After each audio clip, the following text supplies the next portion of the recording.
Welcome, everybody, to Living on Purpose podcast with your hosts, James Hagler and Jason Wilson. Our guest today is Mark Pattison, former NFL player, philanthropist, podcaster, keynote speaker, and successful entrepreneur. He's currently an executive at Sports Illustrated and has now climbed all 7 summits, having completed this feat by scaling the death-defying Mount Everest in the spring of 2021. Welcome, everybody, to Living on Purpose podcast with your host, James Hagler, and myself, Jason Wilson. Today, our special guest is Mark Pattison. Welcome to the show, brother. How you doing? Doing great. It's a pleasure to have you, man. Hey, I appreciate that. I always love talking about this different stuff. And, if anybody wants to listen to my story, then I'm happy to share it. But, I have experienced some amazing things. And, it hasn't come from luck or chance or, I won the lottery. It's come from a lot of hard work. But, we can get into that. But there has certainly been a formula to the recipe. And, love to chat it up with you guys today and see where it goes. Awesome, man. We cannot wait to get into your story. But, man, how does your story start? What was your childhood dream? That's a great question. It happened so long ago that, back in the day, it was really just growing up. I was your typical kid, growing up in the Northwest in Seattle, Washington, a lot of mountains that surrounded up there.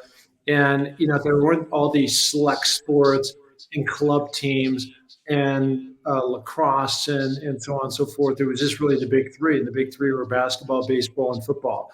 And so, you didn't spend full year on one sport. You just go from sport to sport based on the season. And so, back in the day, that's what I did. I lived right across the street from a play field, and I was on it all the time in a T-shirt, pouring down rain, 50 degrees. And I didn't think anything different. I didn't get on my first airplane until I was 18 years old on a recruiting trip to the University of Hawaii. So, that's just, times have changed so much with the internet and how easy travel can be. And it seems like we're way more connected. Jason, I think you're in some remote part of the world. And we're sitting here talking. I'm in Sun Valley. James, I'm not sure where you're anchored right now, but, it really was that, I didn't think big enough, and I think that's part of the story is about really trying to think big, right? Because when you think big, it opens up your possibility. And back then, I was I couldn't even see myself playing at the University of Washington, which was 10 minutes from my house. I could hear the stadium. I got to go to all the games growing up, and I always idolized those guys, but certainly never saw myself as one of those people because I just didn't grow up. My parents were school teachers. They were amazing people, but you had 3 channels, CBS, NBC, ABC, and a PBS channel, 4 channels. There wasn't ESPN. There wasn't all these things. And that didn't really come till later, right? When I actually started to excel in high school. And then I started to see some success there. And then, of course, in college and in the NFL. So where were you living at this time? What state? Yeah. So again, if the geography of Seattle in the state of Washington and within Seattle is the University of Washington, huge school. We just recently went over to the Big Ten. We've been in the Pac-12. It was the Pac-10 back in the day. And so I didn't really go anywhere outside of when I started traveling with the University of Washington. We'd go down to Southern California to play UCLA or USC or to the Bay Area to play Stanford or Cal. I really didn't start traveling until I started traveling with the Huskies. And so I was really anchored for, until I was like 18 years old, always being in Seattle and never going outside. We didn't have the finances, the way it all worked out. And we had a little VW Bug that we travel around in. And again, there weren't club teams and you weren't traveling with your kid to Texas and Tennessee and these other places where they have these big club sports. It's just a different time period. Well, yeah, the reason why I was asking is I grew up in Massachusetts, Brockton, Massachusetts. And I could relate to you when you said how you played the sports with the different seasons. That's the same way how I grew up, the same way. When basketball season was on, we were playing basketball. When football season was on, we were playing football. When baseball season came out, we were playing baseball. So we just went with the different seasons as well. So I could relate to that as well when you said that. That was fascinating because nowadays kids don't do that. We used to go outside and play all day. Had to be home before the lights come on. Yeah, and like I mean, I think there's a couple things with that. Is number one is that you see, so many more injuries today. I think like baseball and younger kids, just because they're not having their body go this way and go that way. And James, even remember watching, it's kind of MMA today, but it used to be boxing. And Right. even that, I don't even know where a boxing, gym, was, but when they would have on ABC Wide World of Sports with Jim McKay, and they'd Right. have Egler Hearns and yeah, all those other great fighters and Ali and those things. It was just the thing to see and watch. I didn't participate in those sports, but it was just interesting that or the way that we consume content to the way that we consume content today with all this streaming stuff going on and all these channels that it seems like we have 300 channels that you can pick from. It's just amazing the way things have evolved over time in sports, the way we view them, the way we play them. Yeah, absolutely, man. So my son, speaking of having access to all these different kinds of ways of training and nutrition and things that you have access to through social media, none of that existed when we were kids. So who did you idolize as a professional player? Gosh, one of the guys, and a lot of these guys I got to meet, either play with or meet, in my time, just the space I ultimately would find myself in. But initially at the University of Washington, I just had my eyes kind of keen on that. In 1976, I think it was they brought in the Tampa Bay Buccaneers and the Seattle Seahawks. Those were the two franchises at that time. And a guy that I loved watching was a guy named Steve Largent, and so he's Okay. this crafty little white receiver that could get all over the field, and that's what I turned out to be as a receiver as well. And so I really loved watching him. Ironically, and I feel weird saying this, but back in the day when USC was dominating, the gridiron in college football, John McKay was the coach, and OJ Simpson was like, you know everybody wanted to be OJ, right? And then OJ has this insane, crazy career. I mean, he's a phenomenal football player. He was a brilliant broadcaster. He had a great career going with NBC, and then all the wheels came off. Of course, we all know about that.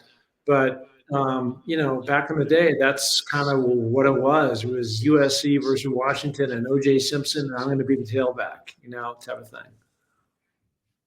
Okay. So you came out of college and you were drafted in the 7th round.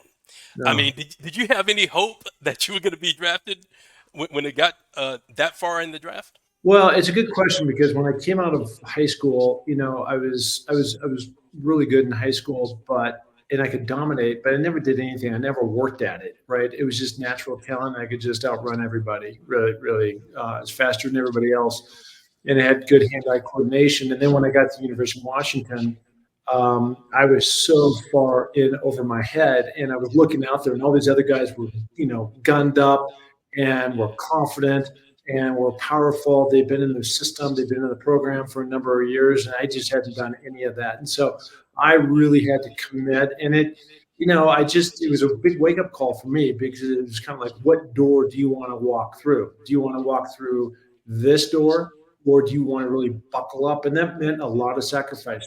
I moved out of my place I was living on campus, moved back here with my parents. I didn't go to the parties. I mean, I just had a radical shift in life. And that's what you want to achieve big things in life. I've found it takes tremendous amount of sacrifice and discipline to make that happen. But the rewards have been there, right? And so it took me like 3 years to get on the field. And I finally did. And, I was in the right place at the right time. I had built up my confidence. And so now I'm taking on the first game I got to start against was Michigan, right? And I happened to catch a touchdown in the last second to win the game. I'm on Sports Illustrated. It was amazing. And then my career really started to take off after that. It was also a moment in time where I was competing against USC, multiple NFL players that would go on to the NFL, prospects, UCLA, Stanford, again, Michigan, who played Oklahoma, all these teams. And so I got to a point where, I was like, you know what, I can compete with these guys. And those guys are making it, and I think I might have a shot. And then, they still have you can't just go try out for the Raiders, right? There's a system in place, and that usually starts with the combine. So they rank you and they take the top 300 players around the country to the combine. And I got invited to the combine. Ironically, the same year Jerry Rice got invited. So we were in the combine running around together in the receiver group. And, then you're starting to get some indicators of, you're going to go between, this and that. And I got all those things, and agents were coming after me. So I was pretty confident that I was going to get drafted. But I also took that attitude of, I'm just grateful whatever round I get taken in. So I'm not going to be disappointed by having the expectations that if I'm not drafted by the 5th round or something, that, it's a bust. I mean, anything was fine with me. It was just getting there and then buckle up and just figure out how you're going to make the team. And the hard thing about the NFL, which a lot of guys don't talk about, it's so flipping hard to make an NFL roster. It's even harder to stay there, right? It says you got new dudes coming in all the time, new draft picks, the trades, people are getting cut, and it's super stressful. Wow. So go ahead, Jason. So you were competing with people like Jerry Rice. Okay, so what was your 40 time? I ran a 4.5. Yeah. Oh, okay. So that's and I ran it on grass, which is usually a tenth slower. So I was moving and I could run, but there's so much of the game. So Jerry, I don't think ran much faster than what I ran, but he was just such a great gamer, and he was in such a great system with the San Francisco 49ers. And they were really starting to open up and being innovative with that West Coast offense. So he was putting 4 receivers out on the field and 1, 2, 3, go, 1, 2, 3, go. So the quarterback, Joe Montana, was never getting sacked. We played them every year with the Saints because we were in the AFC West, which never made sense. They had the Rams and the 49ers, AFC West, which would indicate the West Coast. But then also in the same division were the Saints and the Falcons. So we'd all have to fly this way every year versus, being in the same conference as the 49ers or something, which would make much more sense. Or, I'm sorry, the Seahawks, Arizona made no sense. Yeah. So I hear you say that, you said you was good and you just was really solid and good. I just want to know, like, what was your mindset on being the best? Well, that's a really good question. And the answer is, I think my coach, like a lot of people today don't know who Don James was because he passed away 10 plus years ago. And, he was then and the coaches are today. But what he did for me is he taught me about this thing about the pyramid of success. It's about how you achieve things in life, and it's very structured. So there's essentially 25 things. And John Wooden had originally talked about that, and he was a legendary coach at UCLA, basketball coach. And so, by looking and visualizing where you need to be, and then the very top, as the pyramid goes like this and gets steeper and steeper, your ultimate goal for us back in the day was the Rose Bowl, because that's where the Pac-10, would end up the winner of that division. So in order to do that, you had to win the Pac-10. So if you won the Pac-10, then you'd automatically go to the Rose Bowl, and then ultimately you want to win the Rose Bowl. And then above that is winning the national championship. So there was this whole structure towards trying to really focus and narrow where you're going to be to turn your mindset into a championship mindset with confidence that you know where you're going with a clear roadmap. Now, interesting, everybody knows who Nick Saban is, right? The kid, the famous Alabama coach who recently retired. Nick Saban was a graduate assistant coach under my head coach, Don James, back in the day. So all these things that he's talking about, how to win, how to get better, how to strive, how to create that mindset, how to create that pyramid of success, came from my coach, Don James, back in the day. And you can see what that did for Coach Nick Saban, who I think now is on ESPN. Well, yeah, the reason why I was asking is because I heard you say something that I could definitely relate to is when I was amateur boxing, and when I've always had skills because I was taught real young how to box. The only thing about me was that I couldn't compete because my dad didn't want me to compete. So he kind of stripped me of having that amateur background. So when I got old enough, like 21 years old, I started competing. And when I just was going through the amateur ranks, like it was nothing. I made the regionals just with 4 amateur fights that I fought in 4 tournaments. And some of the other fighters was like, like Rasheed Wells and Lehman Brewster. They was all like, how you get here so fast? And I couldn't answer the question. And then my roommate was telling me, he explained to me, he said, well, look, it took a long time to get to where you are. And I was like, well, I already knew how to fight. So once I got there, I was pretty good. But then I learned that once you get up to those regional stages with those guys, you have to be in shape. I was never in shape. I just knew how to fight, and I was mean with it because my dad taught me just how to be the best at it. Whatever you do, just be the best at it. And the only thing that I did not listen to is you have to work hard to stay there. And so when I started climbing that ladder, because I could have went to the Olympics, but when I got to that point, it was crazy, man. Those guys was really fighting. You had to be in shape. You didn't forget about skills.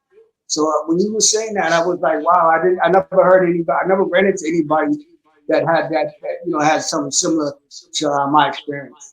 So there was something specifically I want to tell you what I was talking to Don James. I pulled this up the other day from our pyramid of success, and this is what motivated people. The characteristics. All right. Number 1, there's only 5. This will be short.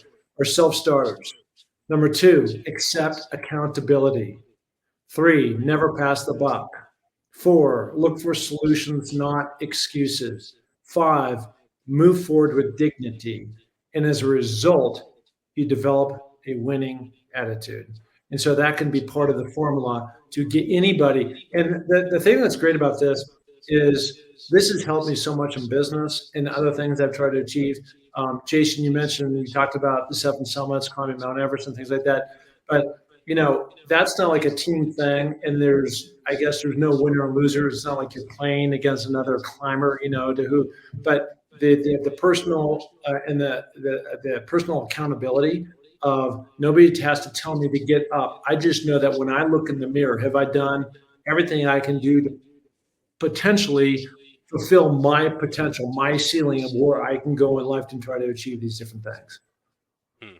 Most definitely, I can relate to that. My dad was like that. Everything you said when you named off those 5 things, my dad was all that. He was something. I've asked him. I said, hey, how do you get there? He's like, well, I want it more than anything. So that came first. And I knew when to say when, and I just put my mind to it, and I stayed focused, and I never lost track of the prize. He kept his eyes on the prize. So when you say about climbing Mount Everest, it's interesting because I know with my dad, it was hard. Even when we were playing around, he was very competitive. He wouldn't let you beat him at nothing. So I understand what you're talking about. To have that mindset to climb that mountain, I can see my dad right there with you. Just keep moving. Oh, you're hurting. Oh, don't worry about it. We'll cut that thing off. Keep moving. You must succeed, and you gotta get to the top. Well, so I bet your dad was like this, and many of the top guys he boxed against were like this. But how you do something is how you do everything. How you do it is how you do everything. And for me, that starts every single morning. And I'm way past my prime, right? But I just know that I can continue to achieve. I just got off the Eiger, which is in Switzerland. It was in Matterhorn before that, Mont Blanc before that. So every year I'm going after these new challenges that get. But every single morning at 5:30 a.m. in the pitch black with a headlamp, I live out in the country in the mountains, and I've got a headlamp on, and my feet are on the floor, and I am moving out into the trail up on the mountain every single morning, 7 days a week, year round, right? Whether it's snowing, whether it's sleeting, whether it's raining, and that helps you then build that strong mindset that you need when you go and you take these big challenges, like I'm sure your dad did. Oh yeah, that strengthening your will. That's what it is. Because my dad ran 15 miles, right? So, and everybody in the boxing world thought he was nuts for running 15 miles. So I had to ask him. I said, Dad, why what's the business about 15 miles? He said, I didn't run 15 miles for endurance. He said, I ran 15 miles because sometimes when you're in that fight and it gets tough, you gotta push. So when I'm running 15 miles, I start out saying, hey, I'm gonna run 10, and then I say, well, let's do another 5. And I push and I train my mind to push. And I'm running. I don't care if it's snowing out. I don't care if it's raining out. We went to the gym to work out during the blizzard of '78 in Massachusetts. Yeah. And we walked halfway there, and then one of the Pettinelli came and picked us up. But he was just very determined about that, man. So I mean, it's funny that I'm having this conversation.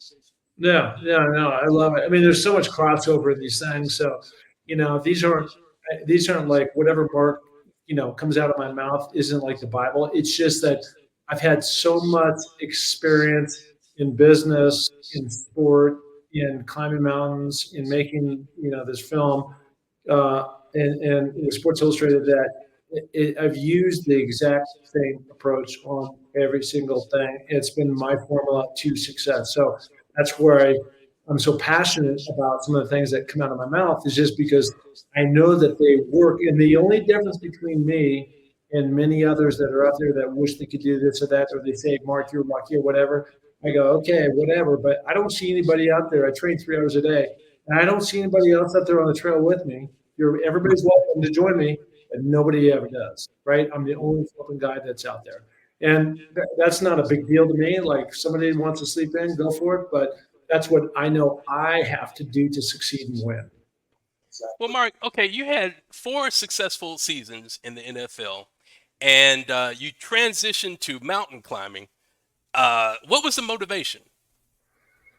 Well, I would say it wasn't quite in that order, but I would say the through line has been I think that when a lot of people get done playing, especially at a high level in whatever sports they're in, and I was just with some professional baseball players that you would know. Last weekend, I was flew in for a Raider event, and you get to kind of the end of that rope, and you've been doing it for such a long time. Most of the guys just quit.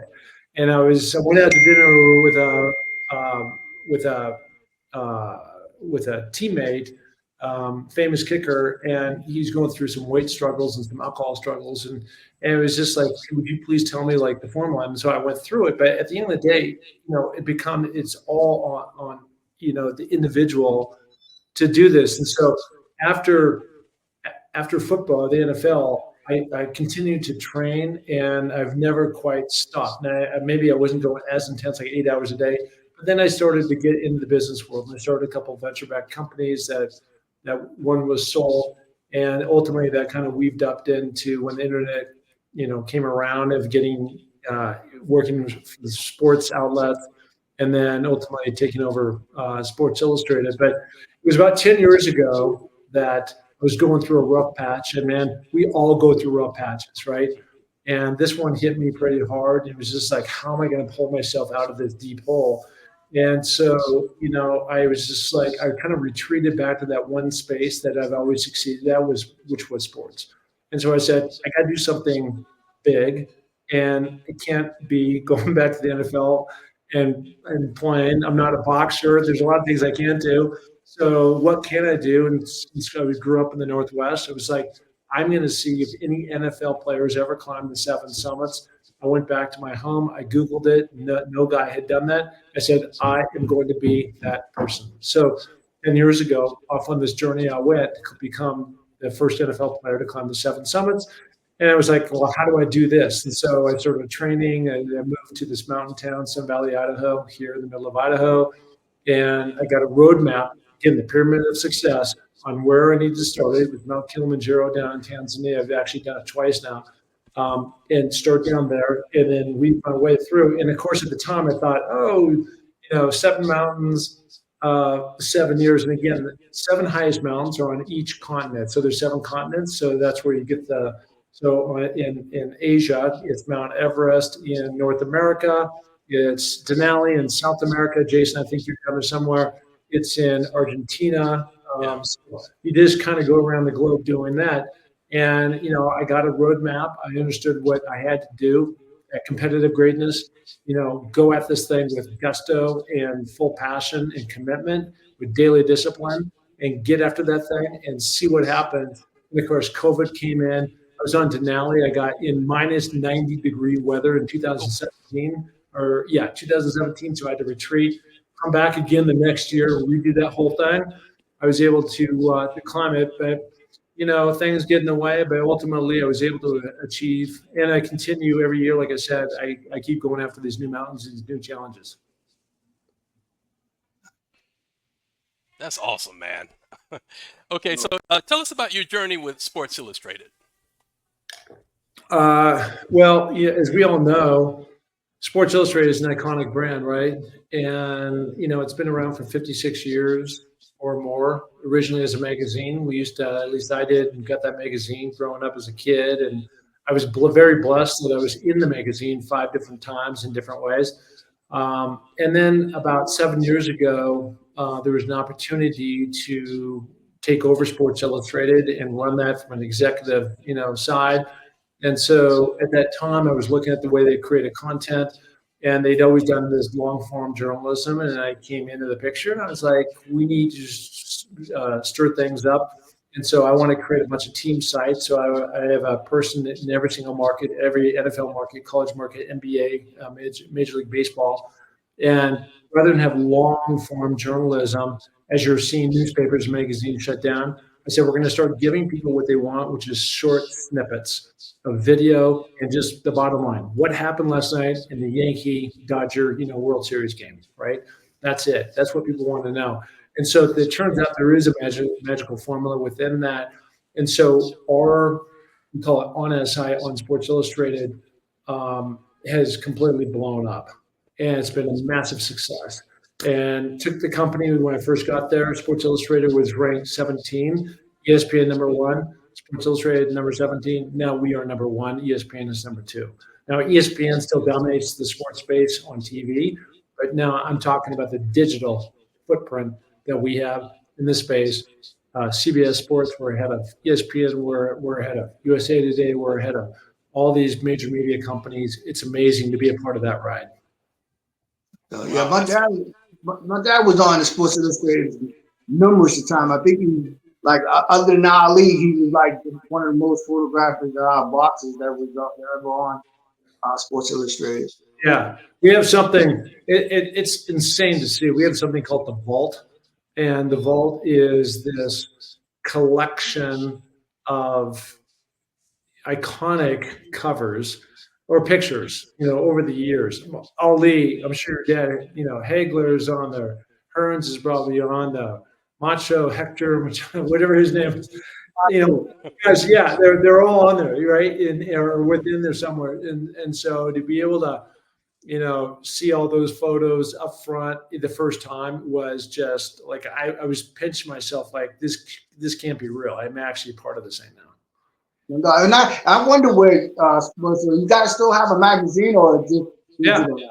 Yeah, we cut it down from producing 4 times a month to 1 time a month. But magazines making a comeback. It's great. I see that it's slowly most definitely. I like the magazines. I used to go to the stores all the time and just get the Ring magazines, the Sports Illustrated. I used to always do that. And then one day it just stopped. No, you can't. That's all changing. We're back. So that's good.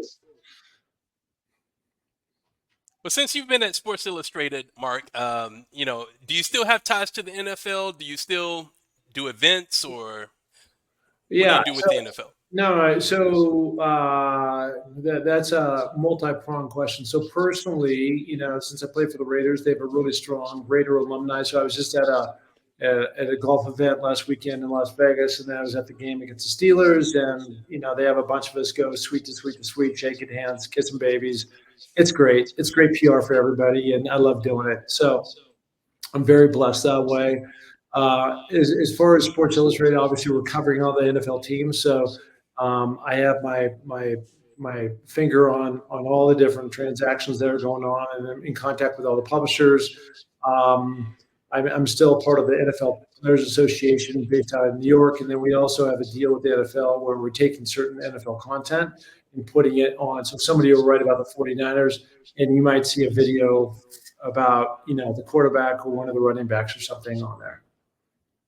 Okay. So in your opinion, man, is the NFL doing enough to help players with mental health issues like PTSD, Yeah. suicidal ideation, anxiety, depression?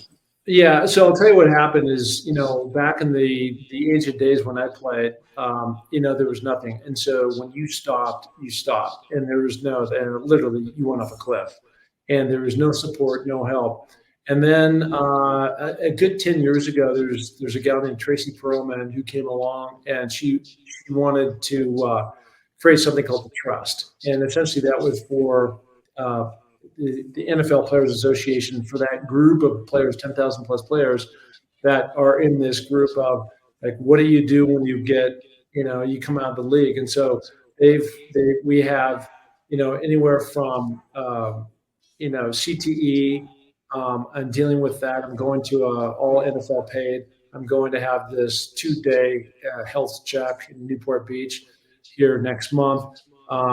You can go and you can mentor with financial people. If you want to be in Merrill Lynch or something like that, or be on Wall Street, you could go learn how to do that, be a broadcaster, be a coach. It's just a whole range of things that they offer, all the different programs, as well as health benefits that just didn't exist when I came out. And I wish I would have had that. It would have given me direction. I was lost for probably 2 years. Like, what do I do? I have all this energy, but I'm only skilled to catch a football. I don't know how to do anything else. And I'm 30 years old, and I felt like a total loser, right? And so there's a lot of guys out there in that situation. Even if they made a bunch of money, you got to have purpose in life. What are you going to do the rest of your life? Right. And so I think they've done just an outstanding job of making that happen. And that's one thing about boxing too. I think a lot of fighters nowadays they're starting to get in and branch out and understand that they're their own boss. You know what I'm saying, so to speak. So, and for them, I think they should get a lot of help as well of what to do when you retire. Yeah. My dad was just, once he retired, he got into trouble. You know what I'm saying? I mean, and it was real difficult for him to make that transition to go from, boxing all the time to not doing anything. So he had to really, get his mind together and get the mindset. So this is one of the reasons why he moved to Italy, to just get himself together. And he dabbled in movies and things of that nature. But my thing, we thought as a family, as being the kids, we thought he was going to come back and put time into us, but he didn't. And he just kept going. In his retirement days, it was just about him, his wife, and we became like distant relatives. We were once family, but then we became distant relatives. And I come to find out later on in life that the reason why he doesn't have a book, the reason why he doesn't have a book or movies about himself is because he said it was too painful to go down memory lane. So if he had these programs, like you said, that exist that could help him, deal with those pains, if things could have been different. Yeah, look, it's hard for any athlete. I don't think it's just football, like you're talking about, in boxing, NBA. When you've done one thing and done it really well, and on top of that, you have all the adulation. When he'd go to the ring. With me, I had a helmet on. I was in front of millions of people, but they were way out there. When you're boxing, it's just you and whoever else who's boxing against right there. Everybody knows your face, and it's just hard to walk away from that. Let alone being thrown out the door, and all that attention and that kind of money and all the other stuff that go with it seem to go away. And so it's a hard transition if you're not really focused on how do I transition. But for me, it was really being able to take that same energy and apply it somewhere else. I just need some guidance on how to get me to that next spot. I think all athletes need that. Like you said, all athletes, they need that guidance. they have to, they have to really think about it. They didn't think about it as much back in the day as they do now. For sure.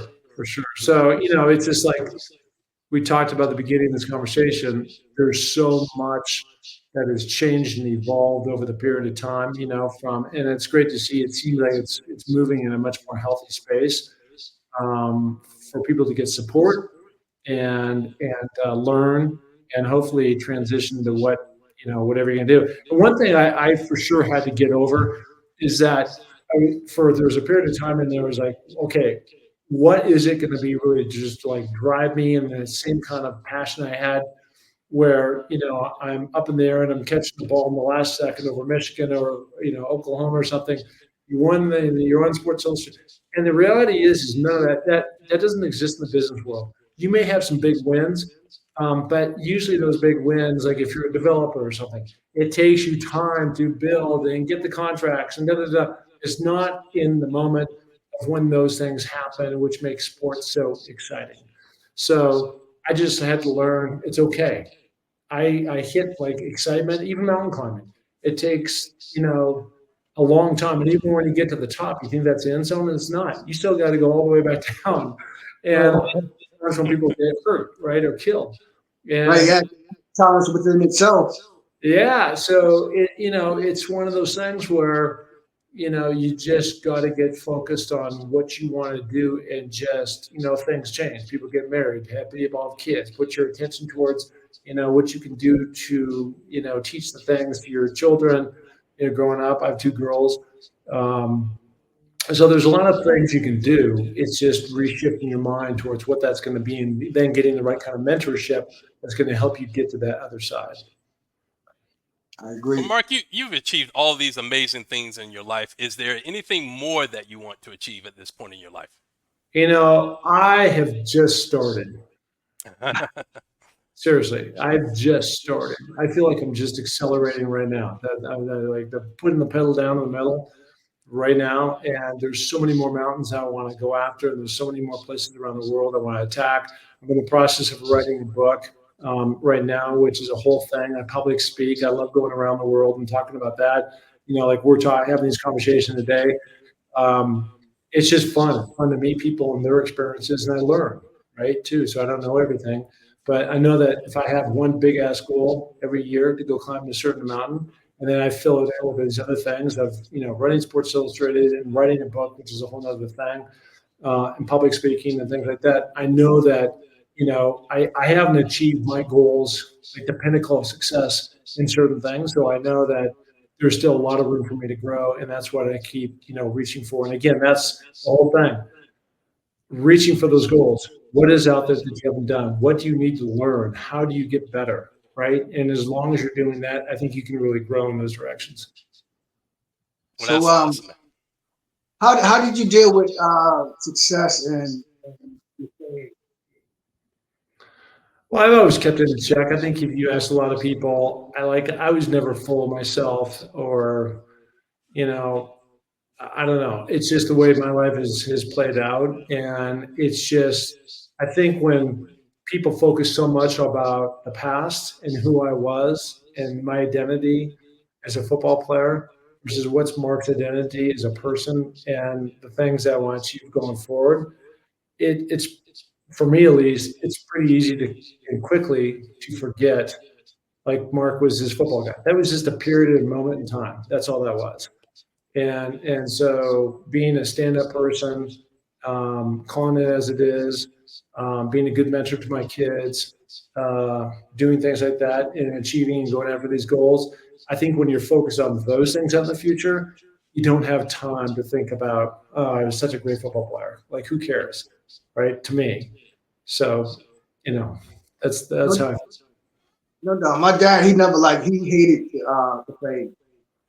He didn't like the game at all. I remember one time he said to me, I think he was at the Boss Hall of Fame, and the people were just going wild. He was like, man, I hate this man. And he was just really complaining. I never heard him complain like this before. So I'm looking at him, right? And he says, right before I could say it out of my mouth, he says, I know, this is what I asked for. But he hated it. He really did. and he's a very private person. And once it was all over, he loved it. I mean, he was loving it that he could go places, he could go some places, and they didn't know who he was. He liked it that. I mean, you'll see he'll go back to that place. You know what I'm saying? More than any other place, that nobody knew who he was, and that's how he met his wife, and that's why he married her, because he said that she didn't know who he was. Yeah, I've so enjoyed this chat with both you two, and Absolutely. I think you guys. And by the way, I love the title of your show, Living Well on Purpose, living with purpose, living, a purposeful life. There's a lot of ways you could say that, but you guys have nailed it. And I think that's when you start living a purposeful life, and you're looking forward and down the road at things that you want to do with intention. I think you can really try to achieve those things. So I so appreciate you guys letting me share my story. Absolutely, man. Thank you so much for your time today, Mark. Thank you for being on the show. It was an awesome conversation. Would love to have you back in the future sometime. Anytime you guys need me. Thanks for watching Living on Purpose podcast. Don't forget to like, comment, and share. Hit the subscribe button as well. See you next week.